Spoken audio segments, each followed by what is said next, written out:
Ka-Express, isang malaking yugto na naman ang bubuksan ni Alex Ayala sa kanyang mabilis na pag-angat sa WTA Tour matapos kumpirmahin ang kanyang semifinal showdown kontra Chinese rising star na si Wang Xiyu sa ASB Classic sa Auckland, New Zealand. Gaganapin ang laban ngayong 12:30 noon sa Center Court at ito ay hindi lamang laban para sa final spot kundi isang mahalagang sukatan ng direksyon ng bagong henerasyon ng Asian women's tennis.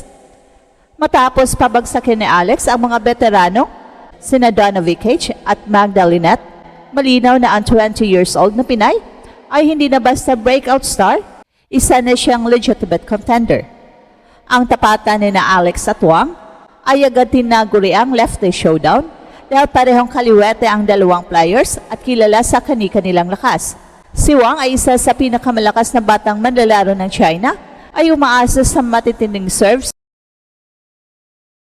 at flat ground strokes na kayang tapusin ang puntos sa maikling palitan. While sa kabilang banda, si Alex ay pumapasok sa semifinals na bitbit ang pinakamalakas na momentum ng kanyang karera, dala ang mas hinog na decision-making, elite court coverage at tactical na disiplina, na paulit-ulit nang nagpahirap sa mas matatangkad at mas makapangyarihang kalaban. Itinuturing ang laban na ito bilang critical sa mas malawak na ambisyon ni Alex. Ang isang panalo laban kay Wang ay maglalapit sa kanya sa top 40 at posibleng magbukas ng pinto patungo sa seeded status ng mga susunod na Grand Slam tournaments. Sa ganitong antas, ang ASB Classic Semifinals ay hindi na lang simpleng torneo, isa na itong mahalagang hakbang patungo sa mas malalim na Grand Slam runs. Habang patuloy na tumitindi ang suporta mula sa Pilipinas at China, nakatuon ang pansin ng buong WTA sa Auckland sa pagitan ng lakas at diskarte, raw power at composure. Isang malinaw ang sigurado, handa na si Alex sa pinakamalaking hamon ng kanyang season at isang panalo na lang ang pagitan niya at sa isa na namang makasaysayang finals appearance. Isang mahalagang laban ang nakatakdang harapin ni Alex ngayon sa ASB Classic Semifinals sa Auckland, New Zealand, kung saan makakaharap niya ang Chinese rising star na si Wang Xiyu sa Center Court. At para kay Alex, ang laban na ito ay hindi lamang simpleng semifinal matchup, kundi isang malinaw na indikasyon kung gaano na siya kalayo sa kanyang paglalakbay sa WTA Tour. Sa edad na 20, ang Pinay tennis ace ay patuloy na nagpapakita ng kanyang pag-angat ay hindi aksidente, kundi resulta ng tuloy-tuloy na development, disiplina at maturity sa loob ng court. Pumasok si Alex sa semifinals matapos ang sunod-sunod na panalo kontra mas matataas na rank at mas veteranong kalaban. Ang kanyang tagumpay kontra kay Vekic at Linette ay naglatag ng malinaw na larawan ng isang manilarong kontrolado ang emosyon,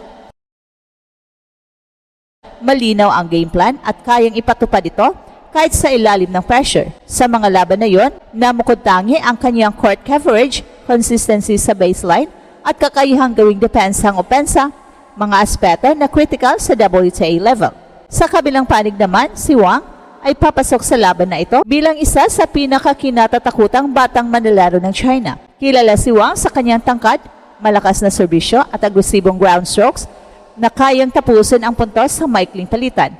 Ang kanyang estilo ay nakabase sa bilis at lakas, dahilan kung bakit madalas niyang nadudomina ang mga kalaban na hindi kayang sabayan ang tempo ng laro. Sa mga nakaraang torneo, ipinakita ni Wang ang kanyang kakayahang pabagsakin ang mga higher rank players gamit ang raw power at first strike tennis. Ang semifinals matchup ay agad tinaguri ang left-day showdown dahil parehong kaliwete sina Alex at Wang. Isang bihirang senaryo sa women's tennis na nagdadagdag ng tactical na lalim sa laban. Ang ganitong klaseng matchup ay kadalasan nagre-resulta sa mas maraming cross-court exchanges at mas komplikadong anggulo sa baseline, kung saan mahalaga ang footwork, anticipation at consistency. Para kay Alex, ito ang klase ng laban kung saan lalabas ang kanyang lakas sa rally tolerance at shot selection. Mahalaga ring tingnan ang konteksto ng torneo. Ang ASB Classic ay isa sa mga unang WTA events ng season at madalas nagsisilbing barometer ng form ng mga manlalaro bago pumasok sa mas malalaking torneo. Ang pag-abot ni Alex sa semifinals ay indikasyon na ang kanyang off-season preparation ay naging epektibo, lalo na sa aspeto ng conditioning at mental toughness. Hindi na siya ang batang umaasa lamang sa potential. Malinaw na isa na siyang player na kayang mag-execute ng game plan laban sa iba't ibang uri ng kalaban. At habang papalapit ang oras ng laban,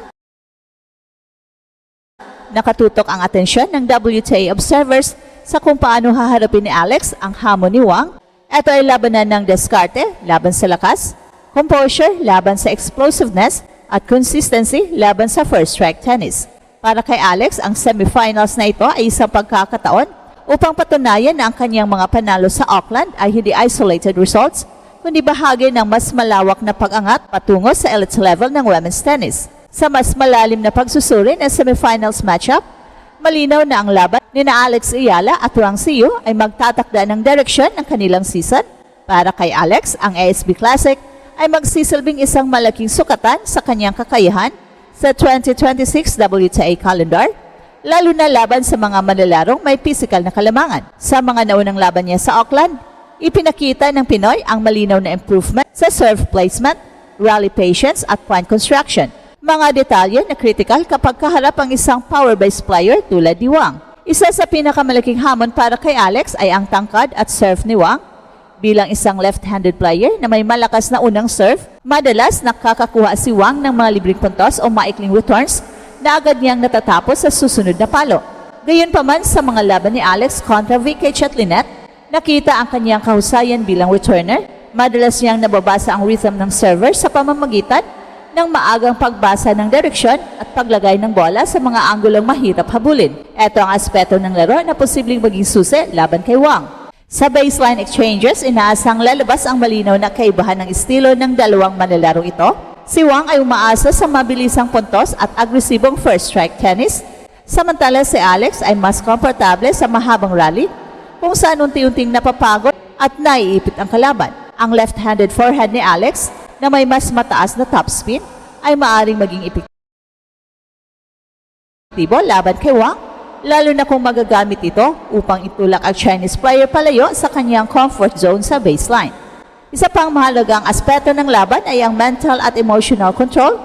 Sa mga naunang panalo ni Alex, kapansin-pansin ang kanyang kakayahang manatiling kalmado kahit sa mga dikit na sandali. Hindi siya madaling madala ng momentum ng kalaban at marunong siyang mag-reset matapos ang mahabang rally o big points.